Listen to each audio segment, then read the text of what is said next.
Friends, మొన్న ఇంకా IDFC first bank fraud కోసం విన్నాం. అది ఇంకా మర్చిపోకముందే ఎస్ బ్యాంక్ పేరు న్యూస్లోకి వచ్చిందండి. ఈసారి లోన్ ఫ్రాడ్ కాదు, credit card forex card fraud కోసం అండి. ఆల్మోస్ట్ 2.5 crores అన్ఆథరైజ్డ్ ట్రాన్సాక్షన్స్ జరిగినాయి. వేల మంది కస్టమర్స్ ఇంపాక్ట్ అయ్యారు.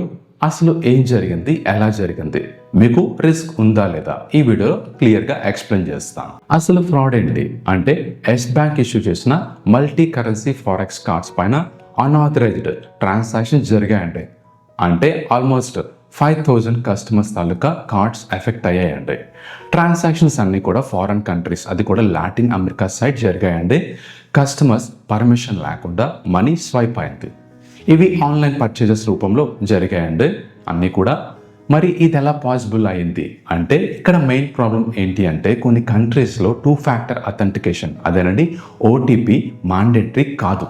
ఫ్రాడ్స్టర్స్ ఎవరైతే ఉంటారో కార్డ్ డీటెయిల్స్ అయినా, నెంబర్, ఎక్స్పైరీ, సివివి ఇలాంటివి యూజ్ చేసి డైరెక్ట్గా ట్రాన్సాక్షన్స్ కంప్లీట్ చేస్తారు. ఎస్ బ్యాంక్ ఫ్రాడ్ సిస్టమ్ కొంచెం లేట్గానే అలర్ట్ అయింది, కానీ యాప్ డిటెక్ట్ అయిన వెంటనే సస్పిషియస్ ట్రాన్సాక్షన్స్ అన్నిటిని కూడా బ్లాక్ చేసింది. ఈ cards mostly book my forex పార్ట్నర్షిప్లో ఇష్యూ అయ్యాయండి. మరి ఇక్కడ ఆర్బీఐ రోల్ ఏంటి అంటే, ఈ ఇష్యూ తర్వాత రిజర్వ్ బ్యాంక్ ఆఫ్ ఇండియా సీరియస్గానే రియాక్ట్ అయిందంటే, ఎస్ బ్యాంక్ అఫీషియల్స్కి సమ్మన్స్ని ఇష్యూ చేసింది. కార్డ్ డేటా ఎలా లీక్ జరిగింది, సెక్యూరిటీ కంట్రోల్స్ ప్రాపర్గానే ఉన్నాయా, కస్టమర్స్ మనీ సేఫ్గానే ఉందా లేదా అని అన్ని ఆర్బీఐ కూడా చెక్ చేస్తుందండి. మరి కస్టమర్స్ మనీ సేఫా కాదా?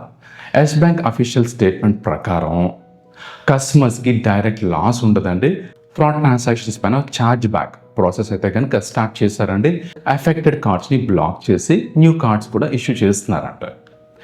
మీరు ఏం జాగ్రత్త తీసుకోవాలి ఈ కేసులో అంటే కనుక, మీ దగ్గర ఫారెన్ అలానే ఫారెక్స్ కార్డ్స్ ఉంటే కనుక ఇంటర్నేషనల్ కామర్స్ ఆఫ్ చేసి పెట్టుకోండి.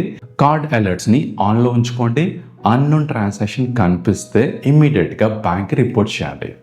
సివివి, ఓటీపీ ఎప్పుడు కూడా ఎక్కడ కూడా ఆన్లైన్లో గట్రా మీరు సేవ్ చేసి పెట్టుకోకండి. ఫ్రెండ్స్, బ్యాంక్ చిన్నదా పెద్దదా కాదు, అవేర్నెస్ ఉంటేనే మనం సేఫ్గా ఉంటాం. ఈ వీడియో యూస్ఫుల్ అనిపిస్తే లైక్ చేయండి.